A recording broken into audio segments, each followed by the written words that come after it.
Hello guys! Hello! Welcome dito sa aking channel, Libra. Welcome! Alamin natin, Libra, kung ano yung messages, vibration, gabay energy para sa lahat.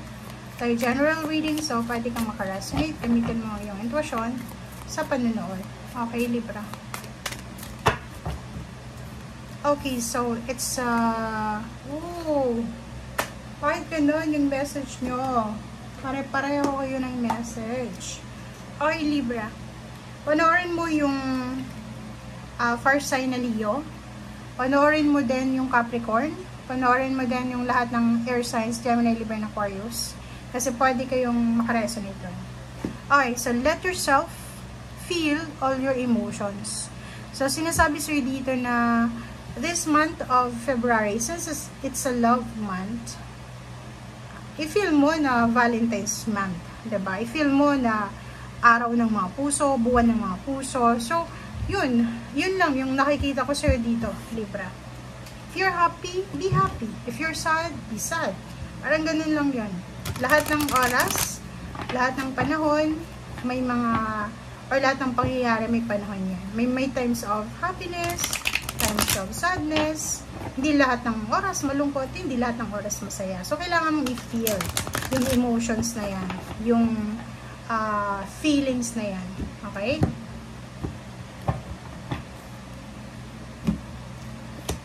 Okay, memories of love. Okay, memories of love.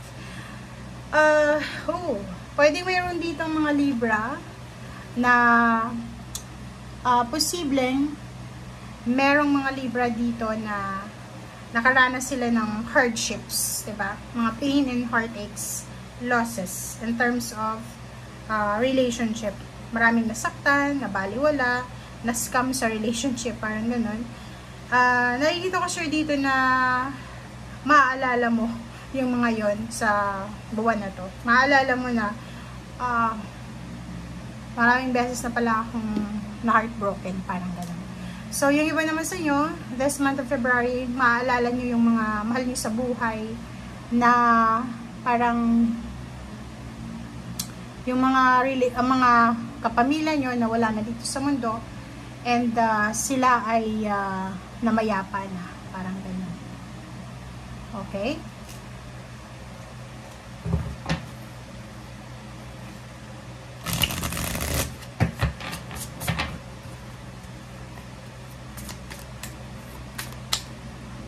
Okay. The Lovers.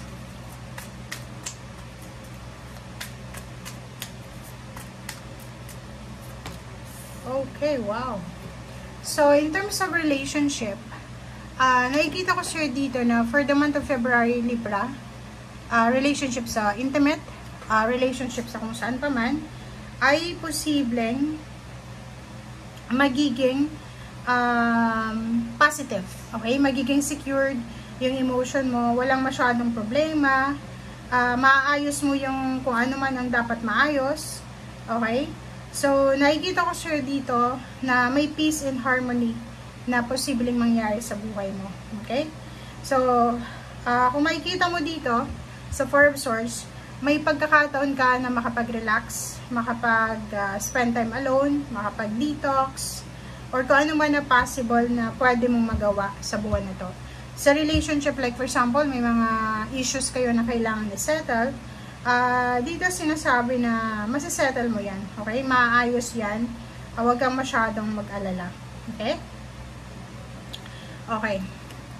Sa iba naman sa inyo, yakapin nyo itong pagbabago na magaganap sa buhay mo. Maraming mga pagbabago ang posibleng maganap sa buhay mo ng, like for example, in terms of relationship or money or financial, maraming magbabago, maraming possible na changes na posibleng makakatulong talaga sa'yo para sa overall na healing ng buhay mo. So, be careful kasi ang dami-dami na mga tao dito sa mundo na maraming kailangan tanggapin, like may mga changes pero ayaw nilang tanggapin, parang ganun lang. Okay? So, dito sinasabi na embrace all the changes na posibleng darating sa atin. or embrace natin yung mga pagbabago talaga na deserve nating makuha. Okay? Parang ganun lang yun. Okay? Sa good karma, 'di ba? Circle na circle. So, sinasabi ng Barasay dito na lahat ng mga pain and heartaches mo, losses, ay posibleng matapos ngayong buwan ng February. It's new beginnings to para sa iyo. So, parang yung 2025 ay magsisimula pa lang sa mga Libra ngayong February. Pwedeng end of February or first week of February. So, nakikita ko isa sa mga most awaited changes, endings, positive endings, ang posibleng darating sa'yo. It's a good karma, good fortune. It's a fortune month para sa'yo. So, you're lucky. And, if mayroon kang mga plano sa buhay, sinasabi sa'yo dito lahat ng plano mo ay mapagtatagumpayan mo yan. But, be careful. Kailangan mong unahin yung emotional mo. Emotional happiness muna tayo. Huwag kang masyadong nakafocus sa mga bagay-bagay na hindi importante. Okay? So, sinasabi sa'yo, since it's February, mag-focus ka sa emotion mo. Aapo yung emotions mo. Diba? Yung parang mararamdaman mo na ito yung pinakamasayang buwan sa lahat ng buwan na nangyari sa buhay mo. Like, dekada na. Like, nasa 50 plus ka na, 40 plus, 60 plus. Mararamdaman mo yung February 2025, isa sa pinaka mamilagrong buwan para sa'yo. Magiging sobrang grateful ka, thankful sa lahat ng blessings na meron ka. May mga bagay-bagay ka na kailangan i-give up, kasi you're moving on eh. Parang nakikita ko sa'yo dito, pwedeng lilipat ka sa ibang bahay, ibang lugar, ibang trabaho, pwedeng magta-travel ka far away para makamit kung ano yung dapat makamit sa buhay mo. Isang selebrasyon ang posibleng gagawin mo. Isang selebrasyon ang posibleng isa-celebrate nyo dahil sa job well done or sa tagumpay. Diba? So, nakikita ko sa'yo dito na this month, it's one of the months na magiging peaceful ka, secured, stable. In terms of relationship, basta nakikita ko sa'yo dito, maraming good news, maraming isa-celebrate ka sa buwan nito. Maraming parang tawag dito, dahilan, diba? Maraming dahilan para mag-celebrate ka, maraming dahilan para magbunyi ka, maraming dahilan para magsaya ka, maging happy, grateful, thankful.